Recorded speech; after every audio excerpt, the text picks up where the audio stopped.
Par la signature de ce mémorandum, suivi d'échanges de parapheurs, le gouvernement, à travers le ministère de la Ville, s'approprie désormais la réalisation du projet Akoba City.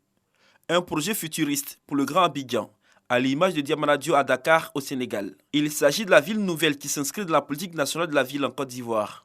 Un projet qui vient répondre aux normes des villes durables. Et pour le promoteur, cet engagement du gouvernement vient booster le processus en cours. Puisque les travaux, les engins sont sur le terrain, les travaux ont démarré depuis bientôt 1 an. Le tracé, l'ouverture des voies des bitumes a déjà démarré.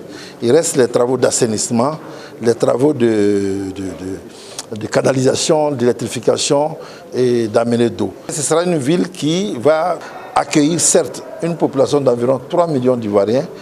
C'est une ville qui va se conformer aux commodités habituelles qui sont attendues dans les villes résilientes, dans les villes durables, dans les villes écologiques. Il s'agit pour le ministère de la Ville d'assurer un encadrement institutionnel du groupe Sophia en charge de la mise en œuvre de ce projet. Le ministre François-Albert Amicha soutient que la réalisation de ce projet vient répondre également à l'urbanisation non maîtrisée du Grand Abidjan.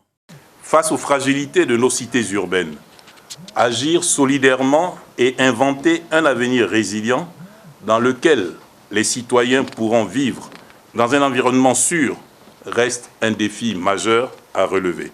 Et c'est pour cette raison fondamentale que nous avons décidé d'accompagner le projet de création d'une ville nouvelle en assurant son portage interministériel et surtout sa gouvernance. Le ministère de la Ville compte s'appuyer sur d'autres ministères, notamment celui de la construction, de l'urbanisme et du logement, avec le ministère de l'entretien routier et de l'équipement, ainsi que celui en charge de l'environnement. Le projet Akoba City sera réalisé dans la commune d'Aniaman sur une superficie de 14 000 hectares, avec des commodités nouvelles et des infrastructures écologiques et durables.